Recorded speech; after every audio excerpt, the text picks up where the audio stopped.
This tool we call a wooden knife. There's a lot of uses for it in the studio, but for now I'm going to use it kind of to push that clay together and to hide that seam.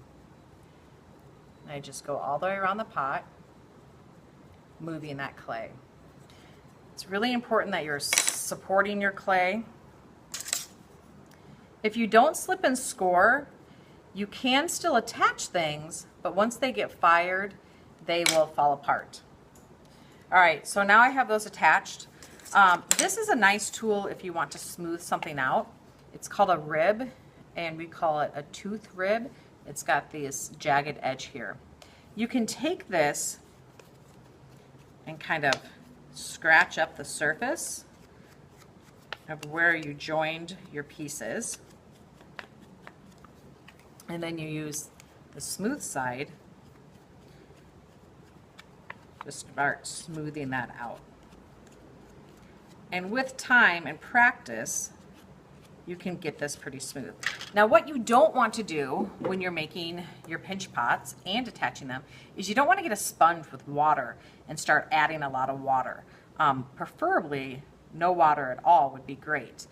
If you add water, it's just going to make the clay weak and make it start slumping and falling apart. Okay, so I'm going to work on this a little bit and then I'll come back and we'll continue. All right, so I've attached my two pieces. I did add a coil around this joint to kind of strengthen it a little bit. You could just keep it like this and, you know, make your cutout and start going with your hanging plant. But you can also use a paddle to kind of change the shape. So you just kind of start paddling it. You can get some really nice angles with this. For your project, you're either doing a hanging plant or a hanging vessel or a wall pocket. So with the wall pocket, really all you do is you could tap this on the table to kind of flatten this a little bit. And then you make a hole back here for the nail to go in. And then you would have your opening where the plant would come out. With either technique, you want to think about how much dirt you're going to need with your plant. So I wouldn't, if this was the top of my vessel, I wouldn't want to put the hole way down here because then it doesn't leave a lot of room for the plant and for the roots. So I'm probably going to cut maybe more around here. Again, you can play around with really transforming these shapes with the paddle. Now you can use a paddle. This is a slotted spoon, which might make some really cool marks on there. Or you can just use a ruler. Up to you. All right. So you would, of course, spend more time on that. For cutting your holes, we have an X-Acto. We have some just normal knives. Again, I don't want to set this on the table. I often like to work in my lap just because it's not a flat surface. For the demo, I'm going to just try to hold it here. Again, I'm thinking about the dirt. There is a million different things that you can come up with for these hanging vessels that eventually will have plants in them. I'm really just showing you the very basics, giving you the opportunity to come up with really innovative stuff. So this opening now allows me to kind of smooth out that seam on the inside. We want to have really good craftsmanship. We want our pots to look good on the inside and the outside. Now, when I'm pressing on this on the inside, I'm supporting it on the outside, okay? You don't ever want to press in an area and not support. So there's that. And I would probably, you know, clean this up a little bit more. I might do some more cutting, but this is the basic idea. Again, I would say even assessing this one right now, I probably could have left a little bit more space here for dirt. For this type, I want to just do one hole here at the top, and I will, when it's all been fired, we'll add string to it, just one string, I will tie a big fat knot in the inside here so that it can hang. To cut the hole in the top, you know, you can use a couple tools like this. You want to think about what type of rope or string you're using, because you don't want to make it so big that you can't get that knot to work.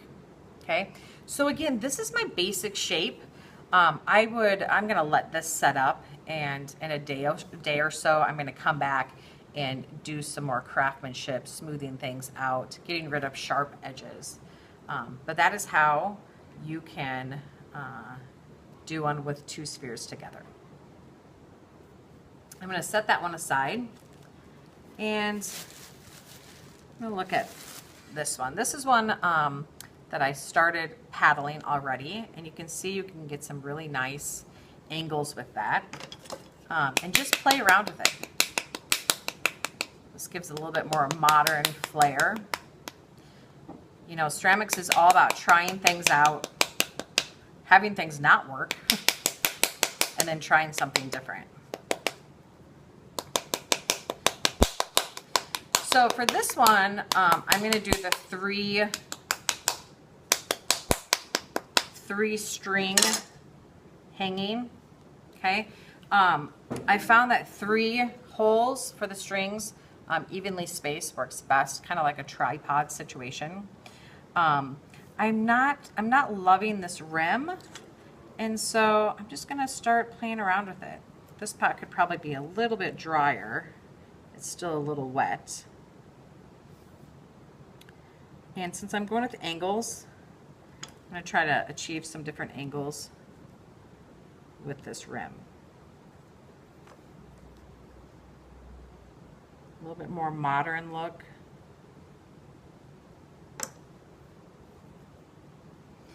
And again, you don't want to add water to these, so just use your finger to kind of smooth things out. Water will just weaken the pots. I can't stress enough how much I am just showing you the very basics, and you are expected to be super innovative and come up with different ideas.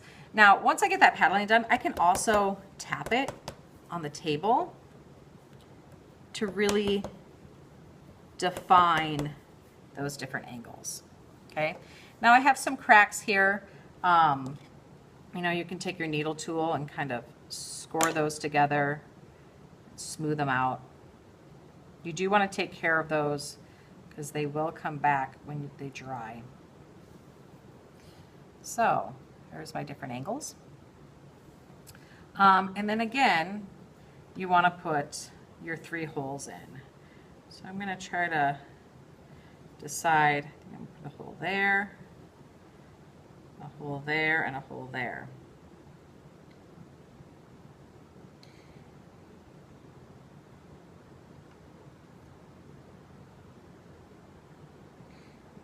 We do have some tools over there that will just poke a perfect hole.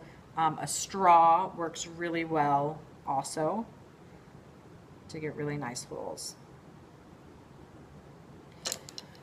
So again, this is day 2 on this pot.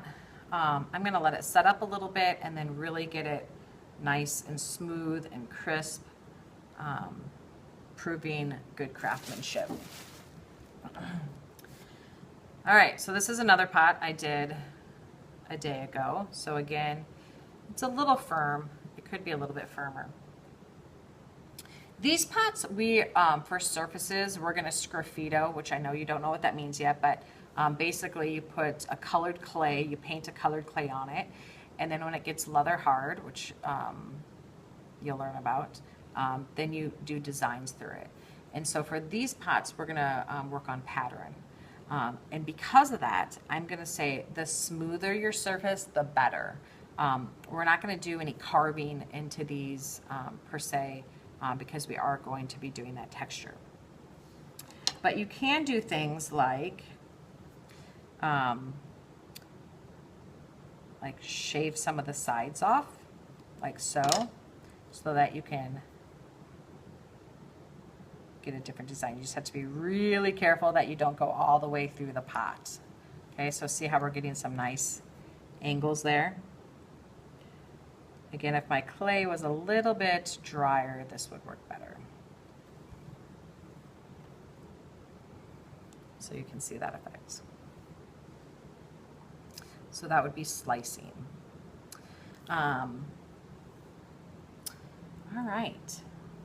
So again, you're going to do 3 of these. Do the rough outline first. Let it set up for a day underneath plastic or in front of the fan. Then you're going to come back and you're going to either attach them if you want to do something similar to this. Or you can paddle them, do some surface decoration. At this point, I want them all to look different. You're all different artists. They should not look the same. So please don't think in your head, oh, I have to make it look just like it did in the video. No, that is your creative license to do. You know, think about what it's going to look like with a plant in it. You know, maybe you do want it to be more of a bowl shape. Do some visual research to spark some ideas of your own. Just know that they do have to have some type of hole in them. You are welcome to research macrame and learn how to do some simpler macrame things for the hanging aspect of it. If you do that, you wouldn't need holes in it. So here we go. Hanging vessels or wall pockets. Have fun.